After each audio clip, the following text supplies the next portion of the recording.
Isa siguro sa pinakamatapang na ginawa ko sa buhay ko ay tumira sa isang lugar na wala akong kakilala. Nakatira ako sa Canada sa lugar kung saan puro retiro yung nakatira. 1,000 lang kami. Pero kahit ganun pa man, hindi ko nararamdaman na mag-isa ako. Marami akong natutunan. Natuto akong magluto, natuto akong magmaneho, natuto kong kayanin yung lahat. Kinaya ko magtayo ng negosyo sa lugar na wala naman tao. Kinaya ko ding maging masaya kahit mag-isa. Kinaya natin lahat yun nang walang ibang nakakaalam. Kaya sa araw na to, samahan niyo ako at idodokumento ko kung ano yung mga bagay, yung mga natutunan ko dito sa lugar na to. Wow, I can smell the fire.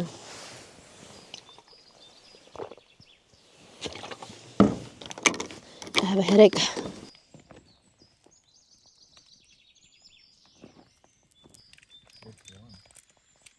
The iPhone 14. Felix just finished his accounting for this year. We still have to close our books. And in this video, I'll tell you what are your responsibilities as a business owner when it comes to taxes. Since we've been doing it for a couple of years now, and this video might help a fellow small business owner here in Canada. Oh, there is kale. Here, is this kale? And it is kale. Han, kale. We found a kale. You can eat this. I'm not sure if it's kale, but it looks like kale. So before, when I was starting my business, I don't actually know what I need to do in my first year of business kasi you have a due, diba, for your taxes the following year. So it really depends if you do like calendar year, which is our option is like calendar year, or you do like fiscal year. So first thing you have to do is you have to make sure that you're done with your bookkeeping for the last month of 2023, and that would be December, so that you can file for your GST because you have a due date for the GST. So for us is a quarterly report, so we pay every 3 months. So we have a due on GST this month. So that would be for the last quarter of 2023. So, kailangan talaga guys, tinatapos niyo yung bookkeeping nyo or regularly talaga nagbo-bookkeeping kayo. Kasi pag hindi nyo yan ginawa regularly, imagine you have to enter all your receipts, diba, for 2023 so that you can file for the taxes. As far as I remember, every time you finish your GST, let's say every quarterly, you have 15 days to remit your GST sa gobyerno dito. Another thing that you also have to report to the government here if you're a small business owner, especially if you have employees, is the payroll. You have to remit the income tax of your employees, EI, CPP. So yan, ginagawa yan monthly for us. So I think they have different options if you want to do it monthly, but for us it's monthly. In the beginning of my business, I was the one doing everything, and to be honest with you, I don't like accounting, even though I took that program here in Canada, but I don't like doing it in my business. That now it's my partner who's doing my bookkeeping. But as far as I remember, payroll, you have to report it monthly. So speaking of payroll, you also have the responsibility as a business owner to issue the T4 to your employees. So you have a due date, February ang due date natin. So make sure na in-issue na yan T4 sa empleyado nyo kasi kailangan nila yan when they file for their taxes.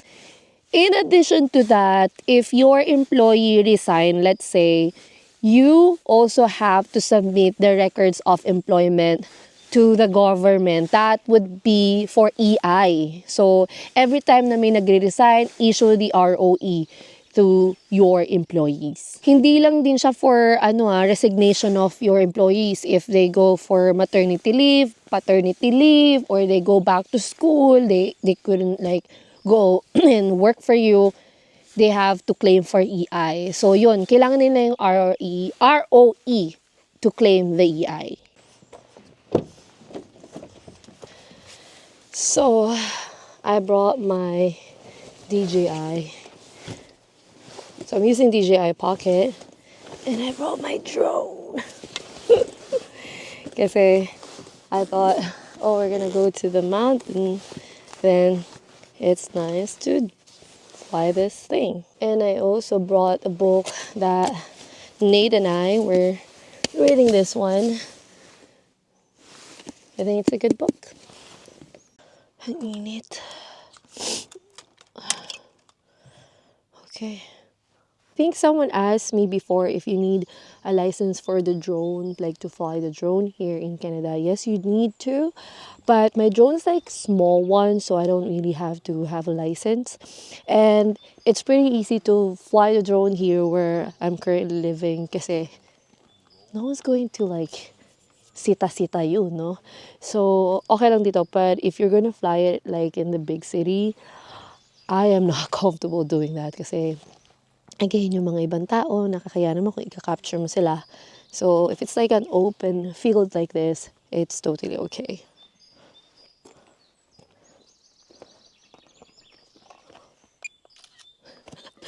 Sure pa.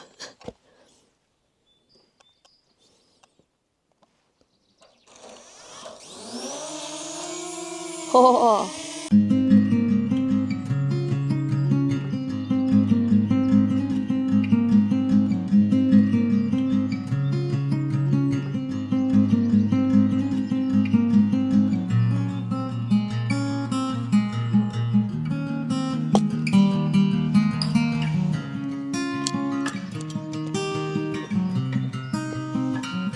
Napuna tayo ng peso. Okay.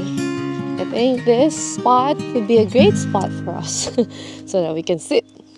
And this is like the most important one is you have to file for your taxes na your yearly income. So let's say you're sole proprietor, then you have a form that you have to fill out, and from that form you have to tell your income, all your expenses, 'di ba? And then you can claim for expenses pala for let's say your phone, your let's say yung square meter ng iyong bahay, may office ka doon, you have to claim for that.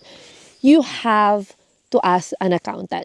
Guys, it's for me it's important to have an accountant so that they can advise you properly. Lalo na kung naka-incorporate na kayo. And for me, I had this struggle to find an accountant that really suits to my business. Iba-iba kasi sila, guys. May accounting firm na para sa malaking business talaga, like corporations na talaga, yung malalaki na. And they charge a lot. I think that one was one of my biggest mistakes, that I hired a big accounting firm to work on my books. Imagine small business lang ako and then they're charging me as if I'm a big corporation. Asyong ako talaga. Pero I was really desperate during that time that I wanted to get an accountant. Kasi nga, I don't like working on my books, diba? We're doing our own bookkeeping, but we don't wanna file for our income tax kasi mas komplikado na siya, guys. And dapat talaga may nagche-check din. 'Di ba? Kasi ayaw mo na balikan ka ng CRA and na malaman nila mali-mali yung pinagpa-file mo, 'di ba? So now, we get rid of that accounting firm kasi they're charging us a lot. 'Di ba? Imagine, I'm a small business and they're like 4 accountants working on my business. Like, they charge per hour para silang mga lawyers, guys. So ngayon, I look for another accountant which I found him during one of my networking events. Yan, mahilig tayo mag-network. So I found him there. And I feel like we're a perfect fit kasi they're working with small businesses like us.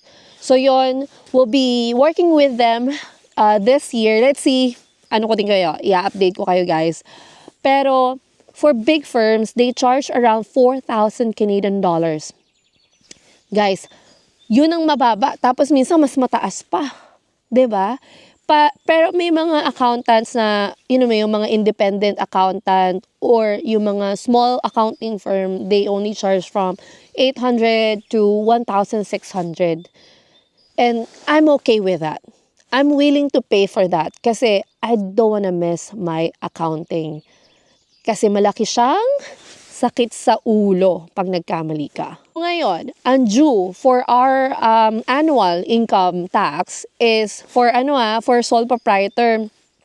I think for sole proprietor and also for big corporation din or small corporation. We have to pay our income tax by March, end of March. You have to pay for it. Pero you have until June to file for it. Nasasabayan nyo ba ako? Nalito ba kayo doon? Kasi ako, nalito din ako dyan before. So, ang nangyari before, and wag nyong gagawin tong mistake na ito. Kasi nga wala nga akong kaalam-alam, diba? Bago lang tayo sa Canada, alam yung kakasimula lang natin sa business, and then, iba-iba ang advice ng mga accountants.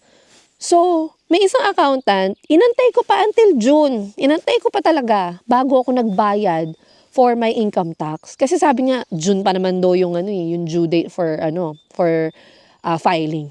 Yung pala, merong interest, meron palang penalty pag hindi ka nagbayad by end of March. So ngayon, dapat alam nyo na yan, meron na kayong estimate kung magkano yung babayaran nyo sa annual income tax nyo, and then kung ano man yung difference, kung sobra kulang, then bayaran mo siya by June. Diba? Hindi ka required na i-file siya agad ng March, pero required kang magbayad agad. Diba? Ang gulo, no? As far as I know, yun lang ang nare-remember ko, guys. Yung mga kailangan nating bayaran as a business owner here in Canada. If meron ba akong nakalimutan, let me know in the comment section. Of course, I'm not an expert. I'm just here to give you an advice based on my experience as as a business owner navigating her own journey. And again, look for an accountant. It's hard to get an accountant here. Mostly they're fully booked, or yun nga, you'll end up getting an accountant from a big firm, which is mahal, diba?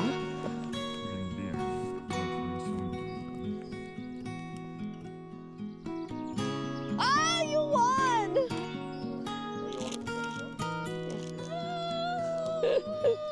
Oh, this is Michael Jackson. That's for tourism. So they live in the same town, like the same, not Houses there. They're it's just a vacation house. Oh my God, Sagada. It's so